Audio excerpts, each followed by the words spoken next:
Welcome, everybody. It's so good to see people arriving. Um,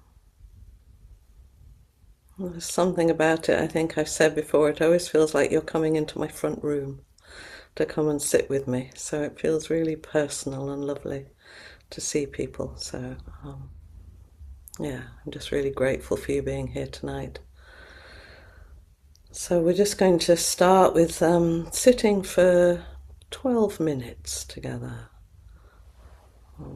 So just let yourself do that thing that you do that signals to your body that you're just going to settle. You're just going to take space and allow a soft and open invitation to the world to come and sit with you, just as we're all sitting with each other.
please join with me in saying the verse of the robe, and I'd really like to dedicate the merit of our practice tonight to Flint and Erin.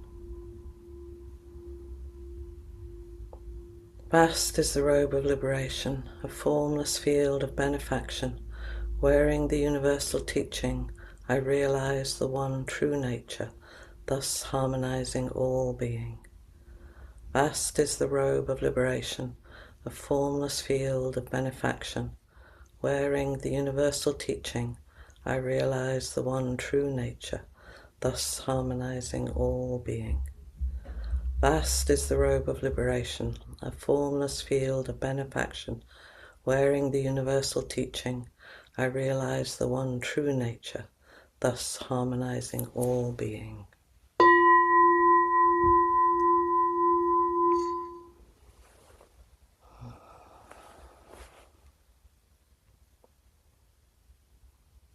I was imagining that today, and maybe since Saturday for those who knew, that were sitting touched by Erin's tender and transparent kind of journey into death, and holding Flint in our hearts, knowing that he's going to navigate his own transition into a very different kind of life in some ways.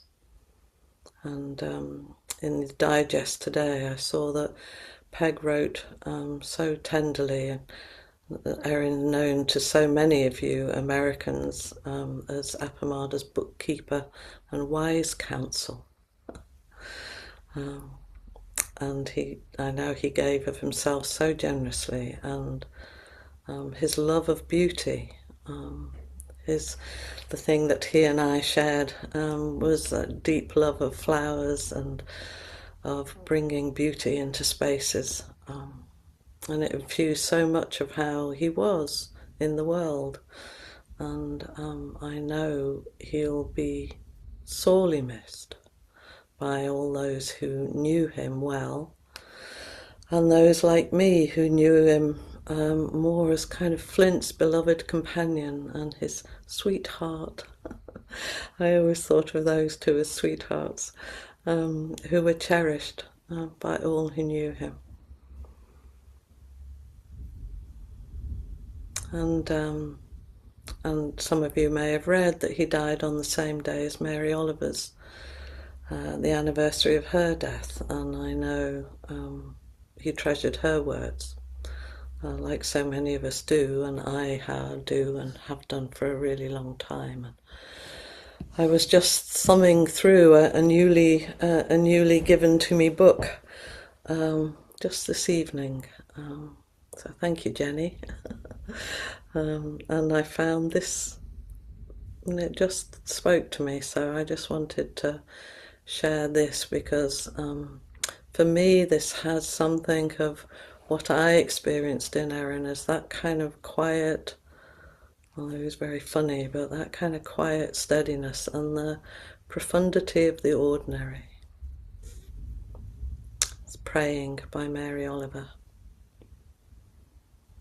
It doesn't have to be the blue iris. It could be weeds in a vacant lot or a few small stones. Just pay attention.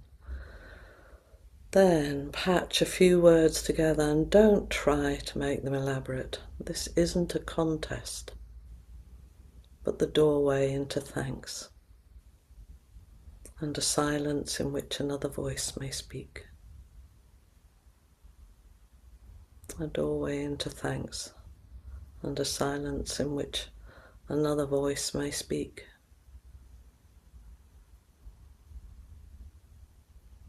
And I'd really like to be offering them both a deep thanks for their love, their shared love, and all that they've offered the world. And as someone who's also been married for nearly 45 plus years, and there's been an echoing in Flint's journey in cherishing the extraordinary, ordinary life of sharing a space with the same person for nearly all of my adult life. it's been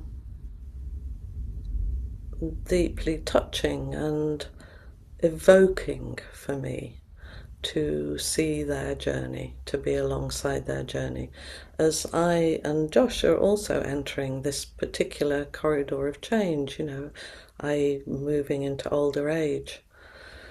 And I'm so grateful for the grace and generosity which they shared in meeting Erin's illness and death, and in being, transparent and open and sharing the love and the grief. And grief is such an appropriate response to loss. It's not a failure of our practice. It's not that we got too attached. It's that we loved fully, and it hurts. And so from sitting with all of you in all the different sanghas and in the inquiries, I think like Kissa Gautama, who went to the Buddha when she lost her son and wanted to, she was asked to search for a place where there was a household untouched by loss. None of us sitting here could offer a mustard seed up. None of us could find the 3 mustard seeds, and none of us could offer one up. And indeed, for many of us, it's a reason, we come to sit on our cushion, to face impermanence with uprightness and as much grace as we can muster. And really, in my bones, knowing that grief is an appropriate response to the wrenching of the bonds of love. Don't hold back. Allow the grief to move. It's an honour, an honouring of the person, people, or whatever it is we've lost. And I was thinking of that, obviously very much in terms of Erin and the very particular and personal losses that we in the Sanghas experience. But right now I'm also thinking of grief in terms of the world, in terms of entering a time of change, of loss of what we imagined or expected our world might look like. Even if, to be fair, that's pretty much always been the case. Last week, Suzanne offered the powerful possibility of heart coherence and asked the equally powerful question, what do I want to radiate? If we're inevitably impacting the world, what is it we want to be? How do we want to be doing that? And as we're all part of this swirling, endless soup of life, what ingredients do we want to be in it? And as one of the lovely inquirers said, how do we even do that? So I've been thinking about that question a lot, thinking about what is it I want to radiate? What is it I want to offer into the world? And I came up with something that I've kind of calling to myself a patchwork of possibilities. A patchwork of possibilities. And I love the American tradition of patchworks. I know they're deep in the bone for many people, this using and reusing of what you already have. Because that seems to me a really appropriate response, is how do we use what we've already got, what we already know? So I've been thinking of that, and as the cries of discord echo louder across the world, what can we do? And much more importantly, how can we be? How can we be as a response to the world?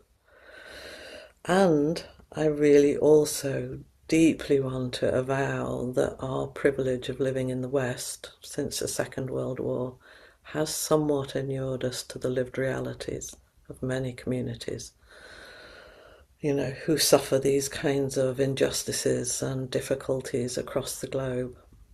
And I personally really don't want to use my privilege to over-center or over-catastrophize. This might be a really big moment for the US and for Europe, but for many cultures and communities within the US and Europe, their worlds have always been ended and ending and under threat. So we're not unique. This is not unique. Though it is unique maybe to us. It's particular. So I ask myself, how do we lean into our shared practice, our vows, our care for each other, our Sangha, Buddha, Dharma, Sangha, Buddha, Dharma, Sangha, to find ways of being steadfast in the current storm. And in thinking about this, it might come as no surprise to you. In times of trial in my life, I've resourced for myself has often been through others' words. I lean into other people's writing and poetry, into fiction. There's been ways in which that's been deeply supportive for me. So I'd also like to share this metta offering from Jack Kornfield, which he offered recently. Or maybe you can join with me. May the vulnerable be guarded with love. I'll say it again so you can join with me. May the vulnerable be guarded with love. May the powerful awaken to wisdom. May the powerful awaken to wisdom. May the earth and its being be cherished. May the earth and its being be cherished. May peace take root in every direction. May peace take root in every direction.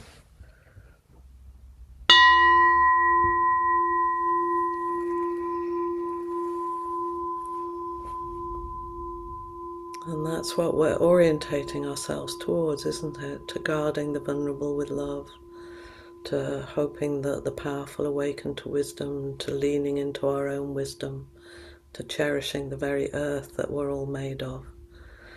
I read a lovely thing recently that said we're all earth bodies. We're just earth bodies that happen to be ambulatory. We're all made of earth. That's where we all go. And may peace take root in every direction. And as Suzanne mentioned last week, the monks are steadily continuing their long walk for peace, and the crowds are increasingly gathering, and may peace take root in every direction, and the direction it always has to start with is here. Here, this body, this being, this moment. We can't pray for peace with rage in our hearts. We can't offer tenderness to the living earth when we are furious with it. We can't find a way to take care of each other if we're not taking care of ourselves. And all of us have met challenges in our life, as we say in the chant, caught in the self-centered dream. I'd love to know if there's anybody here who's not been caught in the self-centered dream. I'm going to assume we all have. And that we all have resources coming from that suffering and that struggle. Someone said to me today, if the world didn't have suffering in it, I wouldn't know about grace, I wouldn't know about compassion, I wouldn't know about empathy if I hadn't had my own struggles. So for me, it's like a really valuable resource is remembering what serves me, what wholesomely serves me. And where possible, I try and do a bit more of that. I've been reading a lot of poetry. I've been listening to people who I find wise and informative. I've been taking care to have space and time where I can. And then what doesn't serve me? Doom scrolling at 3 a.m. tends not to serve me. I'm trying to do less of that. So yeah, what serves me, do a bit more of that. What doesn't serve me, do a bit less of that. And if we're struggling with our sitting practice because of our levels of distress or distraction, then there is an old Zen proverb that goes something like, if you don't have time to meditate for an hour every day, you should meditate for 2 hours. Well, I don't think many of us are going to be able to do that in the lives that we live in. But we could maybe accumulate 2 hours through lots of 5 minutes, lots of 10 minutes where we just pay attention beautifully and simply to what we're doing. Drink the coffee with care, drink the tea with care. Make sure we actually look in a friend's eyes. Take the moment, keep taking the moments to just openly notice whatever is arising and being with that wholly and wholeheartedly. Just that, just this, always just this. And we may need to pay attention to our capacity for stillness and just keep finding these moments to breathe into and come into our bodies and come into our surroundings and just really take it all in. And I'm just having a look and taking you all in this moment. People who are giving up their time and their energy to be with each other and support each other. And you can keep doing that. And I also know that part of the pressure of these times is the societal pressure towards fear and despair. There's a plan. There's a plan that we should feel fear and despair. And there's a plan that we should feel inadequate and powerless. And to see that we don't have to offer that. We don't have to be the ones who offer that back. We can keep taking care with each other. And as our practice absolutely isn't turning away, we're living in these times. We're here. This is where we are. We aren't anywhere else. We aren't at any other time. We are part of these times. And as such, we're part of the co-creation of these times. What we're radiating, like the monks, walking through the pain and their sore and broken feet, and they keep going with that steady, dignified, compassionate, sharing walk, strong back, soft front. That's what we can offer. We don't have to be doing that on the road, but we can be doing that in our lives. We can be doing that in traffic jams. We can be doing that in queues. We can be doing that with people who irritate us. We can be doing that with people we love. Just keep coming back to the moment. And as yesterday was Martin Luther King Day, I'd also like to quote something from him, because he was in the soup. He was right in the soup. And he too was meeting with violence and discord. And I understand that Dr. King told an audience that if God had let him choose any era in which to live, he would have chosen the one in which he'd landed. Imagine that. Imagine saying, this is my choice. This here, this right now, not any other time. This is my choice. He went on to say, now that's a strange statement to make, because the world is all messed up. The nation is sick. Trouble is in the land. Confusion all around. Well, some years later, nothing new. But I know somehow that only when it's dark enough can you see the stars. Well, it's pretty dark right now. Let's make sure we are the stars. We can see the stars, and we are the shining stars for others to see. Dr. King said that he felt blessed to live in an era where people had finally woken up and were working together for freedom and economic justice. We're still working. We may not see it in our lifetime. My grandchildren may not see it in their lifetime. But it's a really worthwhile place to be aiming for. And he knew he was in danger as he worked for a racially and economically just America. And he said, I don't know what will happen now. We've got some difficult days ahead, but it doesn't matter. Because I've been to the mountaintop, and like anybody, I would like to live a long life. But I'm not concerned about that now. I just want to do God's will. And He's allowed me to go up to the mountain, and I've looked over and I've seen the promised land. I may not get there with you, but I want you to know tonight that we as a people will get to the promised land. I don't know that I know what the promised land is. I really don't. But I do know we can all find a more peaceful way of living for ourselves and a more kind and compassionate way of living with others. There was a recent talk by someone called Charles Eisenhower, which some of you may know. He talked about how when everything is going really well, we might have a moment like we got the job because we gave up the job beforehand and we didn't know what we were going to get, or, this relationship walked into our lives, or this thing that I've been longing for to happen suddenly happened, and we can kind of take a moment and go, everything in my life pointed to this moment, like all the causes and conditions allowed this thing to happen. And his invitation was to say, what about this right now? When it's not going so well, when things are difficult, when maybe, difficulty and fear are across the land, or in my life there's difficulty. It's like, can I find a way to see this as a moment I can be grateful for? Same gratitude that I would bring to the loveliness, can I bring it now and think, good, I got to be alive at this moment.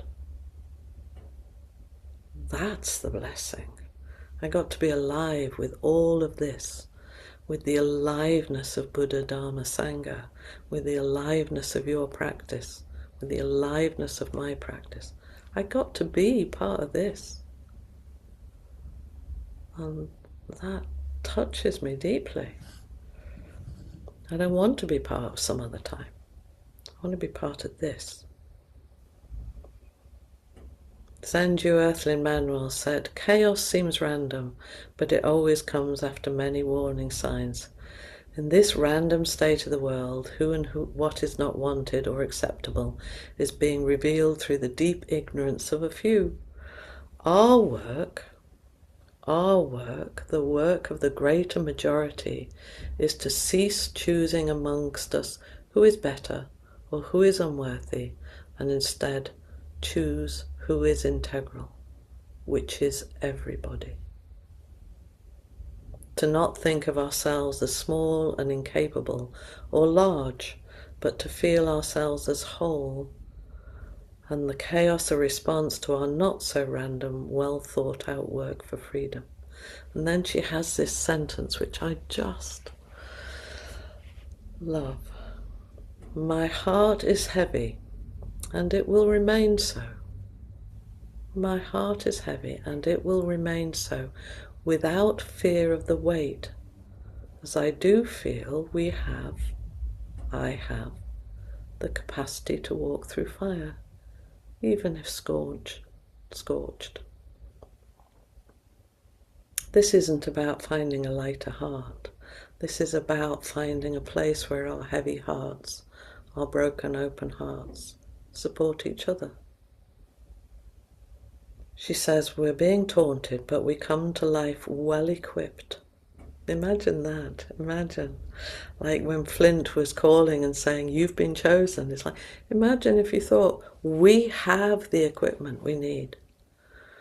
Wisdom teachings remind us of what we already know. It's already in our bones. Let's do this. Let's do this. And of course, what is this? This we do.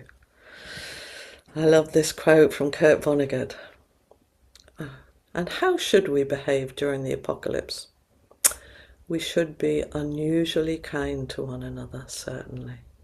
But we should also stop being so serious.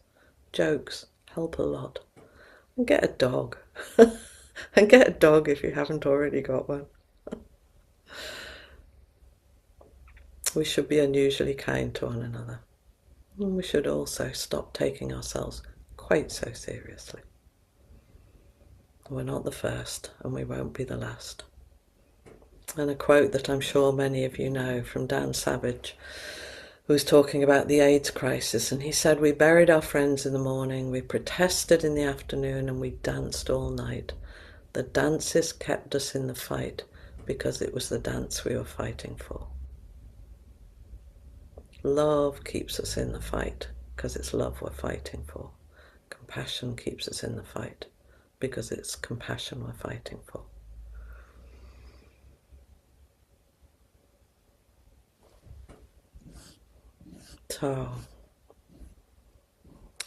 So many wonderful words I want to share. Trying not to.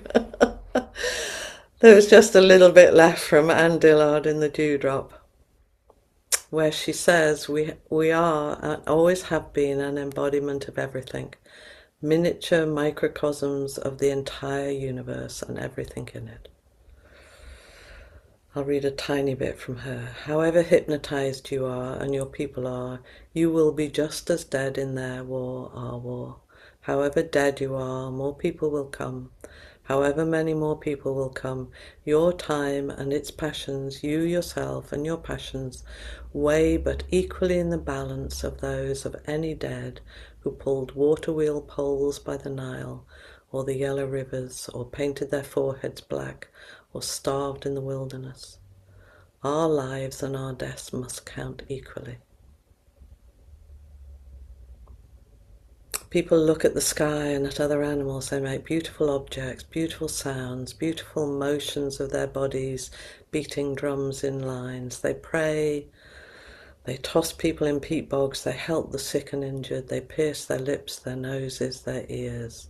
They make the same mistakes. They build, they kill, they preserve, they count, they figure, they boil the pot.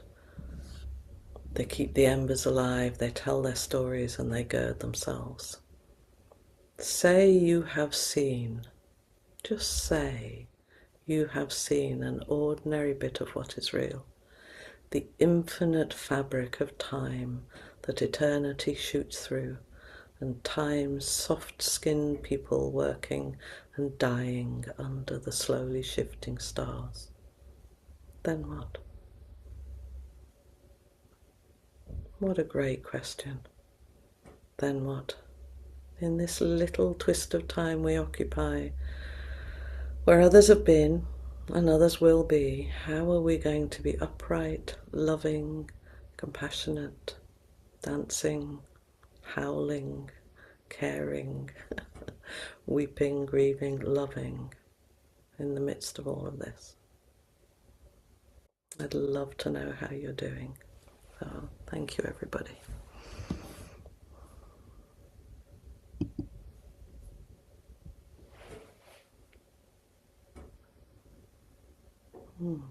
Julia.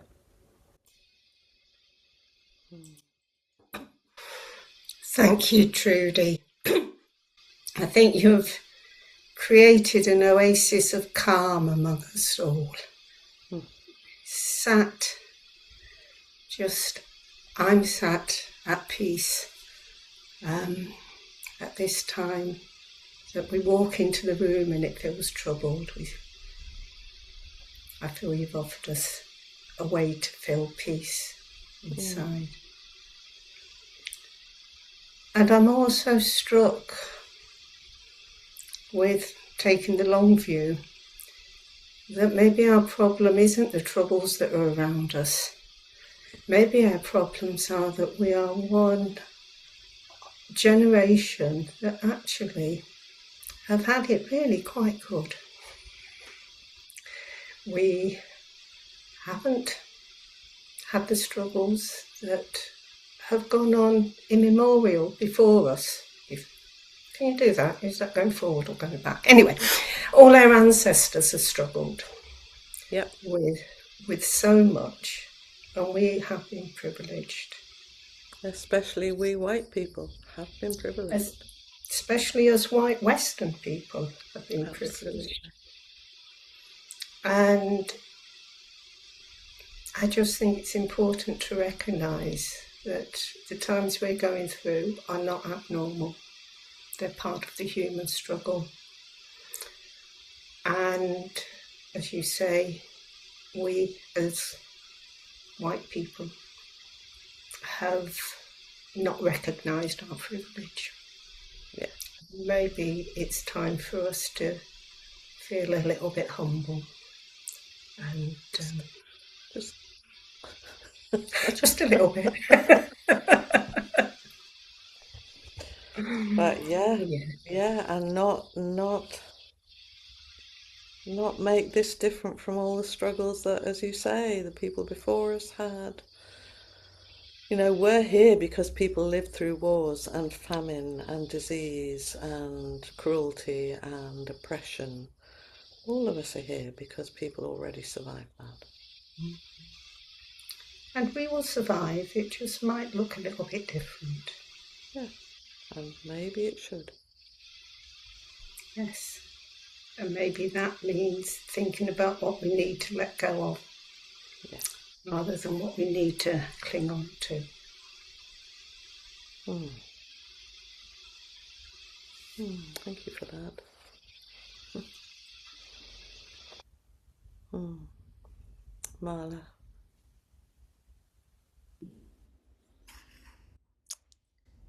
Hi, Trudy. Hi. I sit here today just kind of trying to tie up some loose threads from a death before I go home to the Twin Cities in Minnesota, which most people have heard are, you know, just being destroyed, and that the will of the people is just amazing. And some of the mainstream media don't report that, but there are so many people on the ground who are just determined not to let that injustice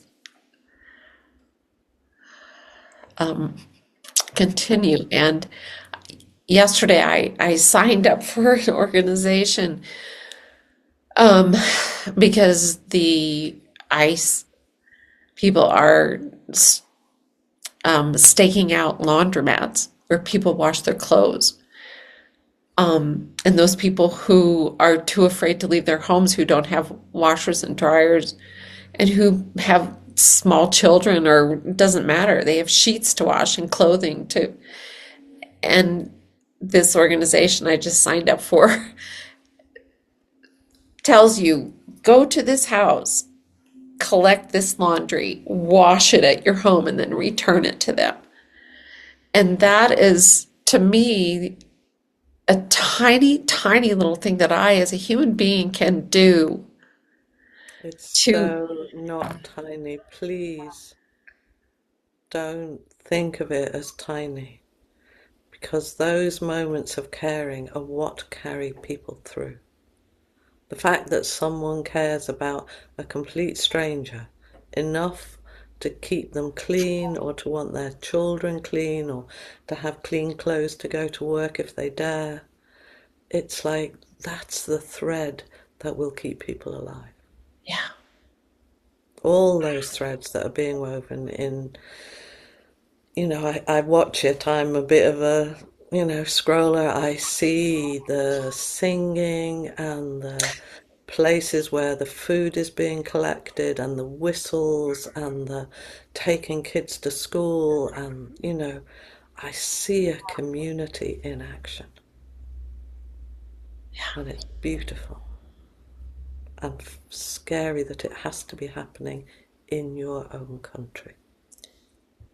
and I love so much these people who I haven't known for very long, who are delivering that food Yeah, and who are driving people to the doctor and doing all of those things.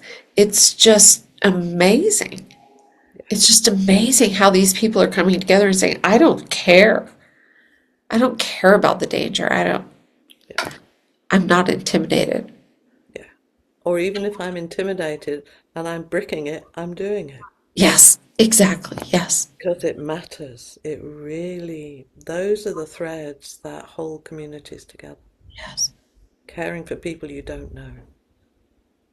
Yeah. And courage really, really is easy to find. Yeah. It just bubbles up from seeing others. And we are privileged. And our practice and the beauty of our practice, whether other people are aware that they're practicing or not, Yeah. they're practicing. Absolutely. Thank you. I was really hoping I'd talk to you tonight, so I'm sending love to you. Thank you.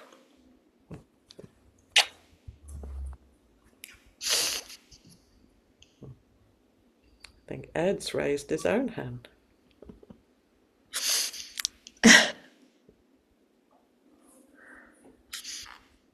Thank you, Cassie, for throwing me up there. Didn't want to use my privilege.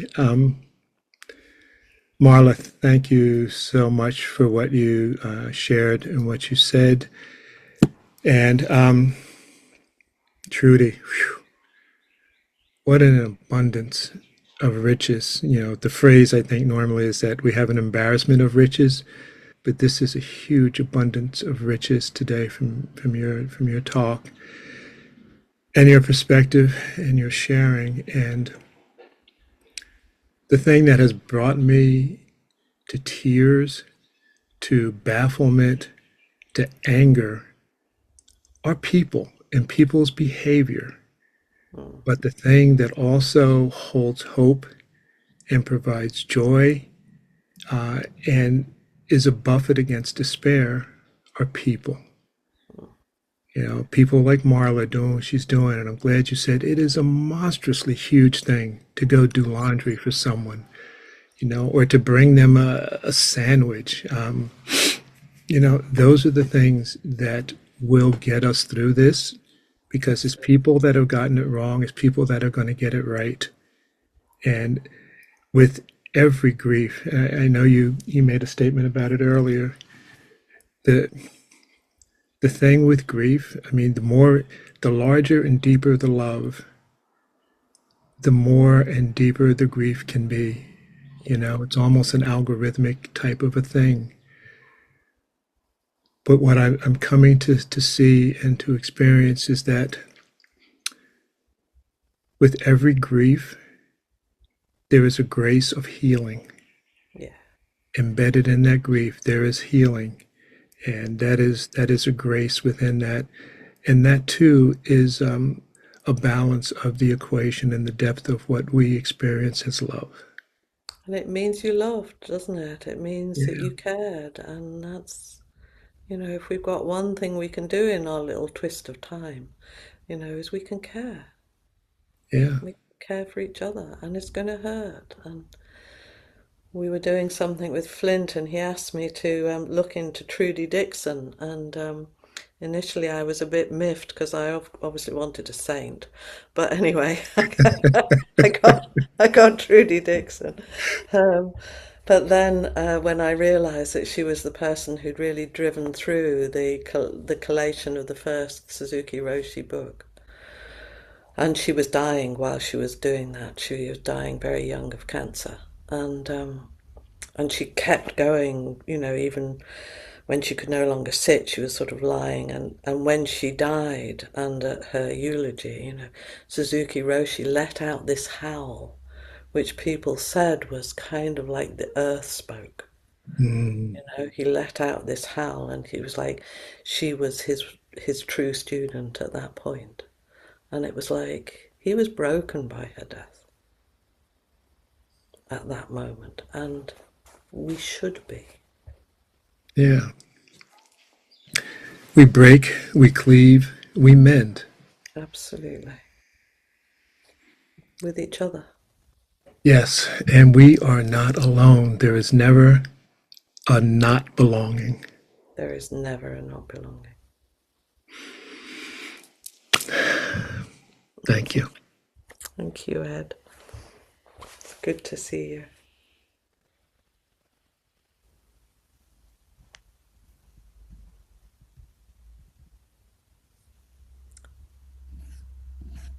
If there's nobody putting up their hands, I'd like to just maybe, I don't want to stop someone coming forward, But there was a poem by a wonderful writer called Joseph Fasano,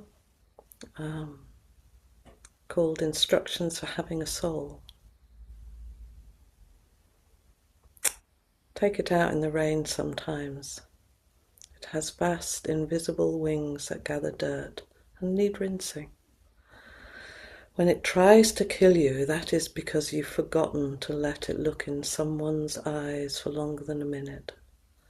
It needs that the way a bee needs nectar in the early morning dew. Every so often take it on a journey. Let it read long, hard books and let it stare into the depths of the sea. Yes, you can give it chips and whiskey, but from time to time let it kneel in a place that is holy, like the simple cathedral of the willows. All it wants is to live, to keep becoming. Nourish it and it puts down roots. It opens, but starve it, and the mind, the flesh is empty. The world breaks down, symphonies go unwritten, the rockets fall, the children die in flames. Listen, it's not too late to wake it. Say the names of the wild, the forgotten things, bluebird, red wolf, robin, violet, child, clover. You cannot save the world, but you can open the window for the trapped wren in the cellar. Read a book to a blind man, to your father. Tell a child you do believe in her anger. Offer to do someone's washing. That's my line. Make your life the first life that you save.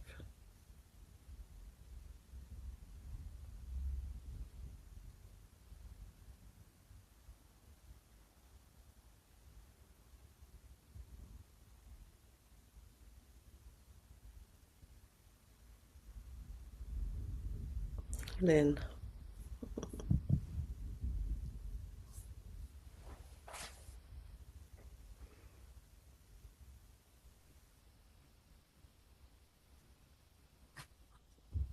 Two minutes. It's enough.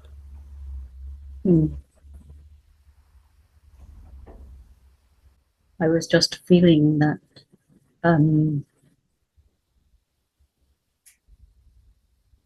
what my body would like to do, which would be to be in a room with all of you. And I was thinking about the Irish word keening, where we all stand and wail together. And I was kind of feeling that sense of wanting to both wail and feel the embodiment of all of us together, and then move the wailing into dancing. Because it feels as if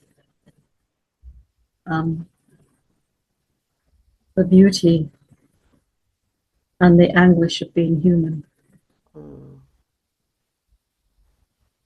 is always together. Absolutely. And we can only do this together, can't we? I've been having a song from my old Wiccan practice, old and strong. She goes on and on. You can't kill the spirit. She's like a mountain. And I was just thinking that's where we are. You can't kill the spirit. No. And I can feel it so much in each person who's come up, and in you, and in everybody who's sitting. And yeah, and thank you. Be a friend and teacher. Thank you.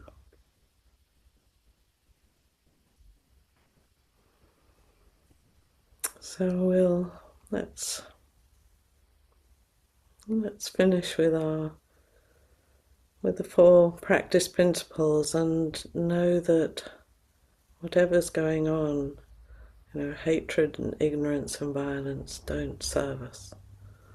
Waking up serves the world. So,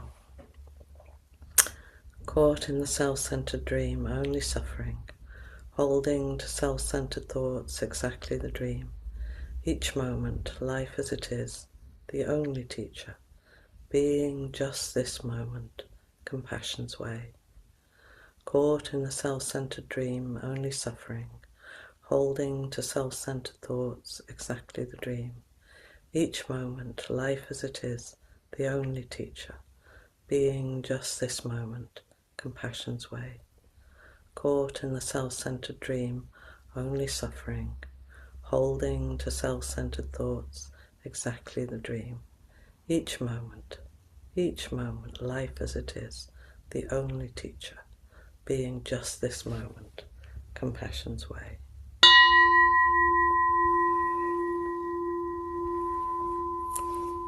Thank you all so much for being here and offering your presence and your practice. And we have 2 monitors, so I'm not sure who I'm handing over to, but thank you both for doing your job, Ed and Cassie. Thank you all for being here. Thank you so much, Trudy, for the magnificent offering you had today for all of us. Thanks for Cassie. You did well. Thanks for everyone who is here. And I'll just remind you that Appamada's programs and facilities are supported by your dana and generosity, as well as to our teachers. And we are here for another 28 minutes to be exact. So if you'd like to stay with us, please do. Put yourself into gallery mode, and we will continue. Mahalo to everybody.